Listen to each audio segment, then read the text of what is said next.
Assalamualaikum warahmatullahi wabarakatuh. Perkenalkan, nama saya Rima Yulianti, NIM 20191437717. Baiklah, di video kali ini saya akan memenuhi tugas untuk mata kuliah Pendidikan Lingkungan Hidup. Dan untuk tema yang akan saya jelaskan yaitu adalah lingkungan hidup.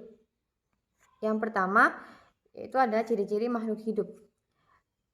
Baiklah, ciri-ciri yang dimiliki oleh makhluk hidup juga bisa digunakan untuk membedakan antara makhluk hidup dengan makhluk tak hidup berdasarkan karakteristiknya. Hal ini juga sangat penting karena dengan adanya ciri-ciri makhluk hidup ini dapat diklarifikasikan berdasarkan dengan kingdomnya sendiri. Untuk ciri-cirinya sendiri terdapat beberapa macam yang akan saya jelaskan. Oke, yang pertama adalah bernapas atau biasa disebut dengan respirasi. Setiap makhluk hidup yang ada di muka bumi ini bernapas, baik itu manusia, hewan maupun tumbuhan. Pada manusia, proses bernapas diartikan sebagai memasukkan oksigen ke dalam paru-paru dan mengeluarkannya dalam bentuk karbon dioksida. Jadi bernapas di sini bisa dikatakan sebagai proses pertukaran oksigen dengan karbon dioksida yang dilakukan di dalam paru-paru manusia. Nah, jadi sisa-sisa metabolisme ini oksigen sendiri digunakan sebagai salah satu komponen penting dalam proses metabolisme untuk menghasilkan energi.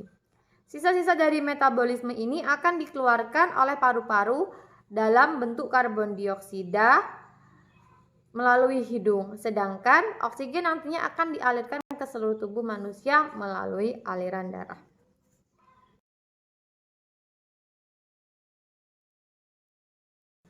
Oke, yang selanjutnya yaitu adalah bergerak. Ciri-ciri makhluk hidup yang kedua adalah bergerak. Bergerak diartikan sebagai proses berpindahnya sebagian atau seluruh makhluk hidup yang terjadi karena adanya rangsangan internal maupun rangsangan eksternal.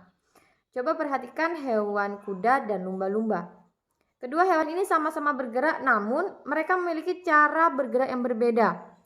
Jika kuda bergerak dengan cara berlari menggunakan kakinya, maka lumba-lumba bergerak dengan lain halnya dengan lumba-lumba yang bergerak dengan cara berenang menggunakan sirip dan ekornya. Sama halnya dengan hewan-hewan lain yang bergerak dengan cara melompat, melata, terbang dan sebagainya. Oke, untuk yang selanjutnya yaitu adalah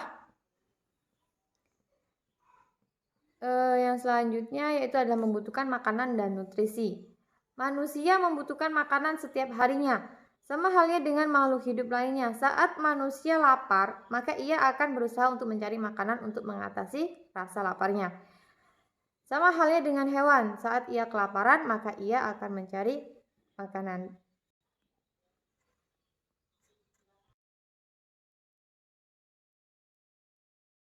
Oke, untuk yang selanjutnya yaitu adalah berkembang biak atau reproduksi. Proses menghasilkan keturunan yang dilakukan oleh makhluk hidup disebut dengan berkembang biak. Anda tentunya sudah tahu bahwa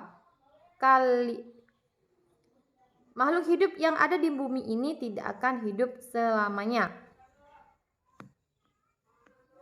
Nah, untuk melestarikan keturunannya, mereka melakukan reproduksi agar jenisnya tidak akan pernah punah. Untuk berproduksi ada dua cara yang dilakukan oleh makhluk hidup. Yang pertama adalah vegetatif dan yang kedua adalah generatif. Vegetatif adalah proses perkembangbiakan makhluk hidup yang terjadi secara seksual, sedangkan generatif adalah proses perkembangbiakan makhluk hidup yang terjadi secara seksual. Contoh dari perkembangbiakan secara generatif adalah dengan terjadinya peleburan sel kelamin jantan dan betina, seperti tumbuhan menghasilkan biji, unggas, bertelur, mamalia melahirkan. Oke, untuk yang terakhir adalah peka terhadap rangsangan atau iritabilitas. Agar makhluk hidup bisa terus bertahan hidup, maka ia harus bisa bertahan dan menghadapi setiap perubahan yang ada di dalam lingkungan hidupnya. Sebagai contoh, manusia akan memejamkan matanya secara spontan ketika ada benda yang mendekat secara tiba-tiba menuju ke arahnya. Sedangkan contoh pada tumbuhan ada putri malu.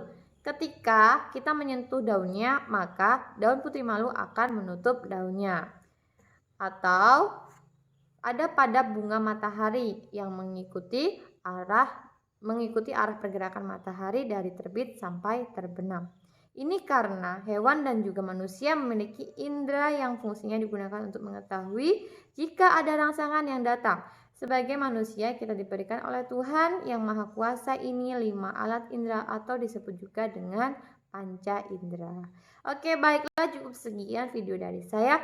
Kurang dan lebihnya saya mohon maaf. Saya akhiri. Wassalamualaikum warahmatullahi wabarakatuh.